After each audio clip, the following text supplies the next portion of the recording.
And how about then, so if we talk about some of your highlights from racing, you've, like I said, you've been on the podiums, you've won plenty of races.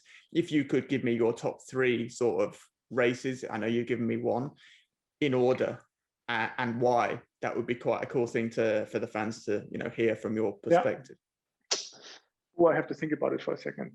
Yeah, well, I pick two different ones, because I could easily say then the second place at Sebring was really nice because it was the second race with the M6 and then the first win, but I already mentioned that, so I have to go for something else. So look at the trophies. Let me check. I have one cool one, because it was in Texas. Austin, we didn't feel like we had a good car for the race. It was my teammate's home race. He lives in Austin, and we started, I think, around P12. So I felt like, it's going to be a long and difficult race. It was super hot. I got into the car, took over, and then all of a sudden we were leading the race. And the car was really competitive only in the race, but don't ask me why, but it was so fast. And then there was one more pit stop to do, and it was freaking hot.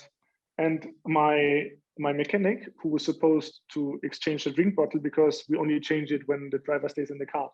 So my teammate had it all on the first stint. So I didn't have anything to drink on the second stint. And the third stint, I was supposed to get a new drink bottle. And he was so excited of the performance and that we're leading the race that he didn't connect the bottle. He just plugged it, but it wasn't connected, and I was sweating. It was really, really bad and really tough. But when you're in the lead, it's obviously a lot easier to get motivated again. And that was a really spectacular race because it was his home race. And we really, fun fact, had a very nice party, because he had a party organized, unless of the outcome of the race, with friends coming over and family. And he had still has a very super nice house there in the area. And it was just nice winning the race from having no expectations when you go into the race, then suffering a little bit, but then kind of also earning the victory and then having a very nice party at his home was really super nice. So that was maybe not the best races in my career, but one I really remember, and was a good time. And what else? Normally I would say Spa, when we finished second, just around 10 seconds behind the winning sister car, which was Philipp Eng, Christian Krones, and Tom Blomqvist. Yeah, but then simply was with me in that year. With Nicky Petzberg when we finished second. Yeah, it was Krones and Tom Blomqvist. That was also a good race. But actually, believe it or not, I would say GT Masters race 2 last year at the Red Bull Ring. Yeah. I really enjoyed that, because you know yourself how difficult it is to win GT Masters, especially last year, struggling also there with many things, not only with the car itself, but also from the outside. And then winning at Red Bull Ring also meant a lot to me. That was really one of the highlights, because also there, the car seems to be quick at Red Bull Ring. This we knew from the get-go, but when we came there, I said if we had top 8 in one of the races, I would take that immediately. And then had a good qualifying. We both had a good start, leading the race 1 and 2, just managing the tire and the race, and then ending up winning was also one of the highlights, I would say. Even though it's only a GT Masters race, but it's been so competitive, GT Masters, in the last years. And then having in mind that this was the only race weekend we were actually super competitive, and then bringing it home with all the pressure because everybody's watching you at Red Bull Ring, and then that was also a really good one. Yeah, thanks for not overtaking me there, so I can talk about this now in a positive way.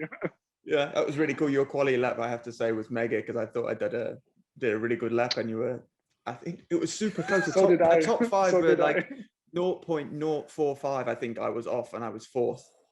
Yeah, I was like 200s or something, like 1.5 hundreds. I was off the pole. Yeah, 100. It was really close. Exactly. I should have gone for a P, then I could have it. Huh? Yeah. Just those couple of grams. Yeah, exactly. Or no breakfast. No breakfast. And then we both went, we'd already spoke about it, actually, which is quite funny. We'd spoke about it because we were both starting on the left-hand side of the grid on the outside. And he was like, I'm going to go and try and go outside. And I was like, well, I'm going to follow you. So just make sure you get a good launch. And funnily enough, we both came out the first corner on the outside completely like sideways and crossed up, but the power was pretty good as well. So we managed to get a good run, and then the power as well, which was absolutely perfect. So yeah, it was so good. Yeah, you still owe me the sushi from Saturday, because we had an arrangement that whoever finishes better, if we both finish on the podium, the higher position driver has to buy the other one sushi. So he won on Sunday, and I finished 3rd, and then I won on Sunday. Sorry, he finished 1 on Saturday. We finished 3rd, and then I won on Sunday. or we won on Sunday, so I bought the sushi on Sunday, but you still owe me the one from Saturday. Just say. Yeah, so now exactly. everybody knows. Just leave that one there. We just do we do betting on sushi, and that's about it.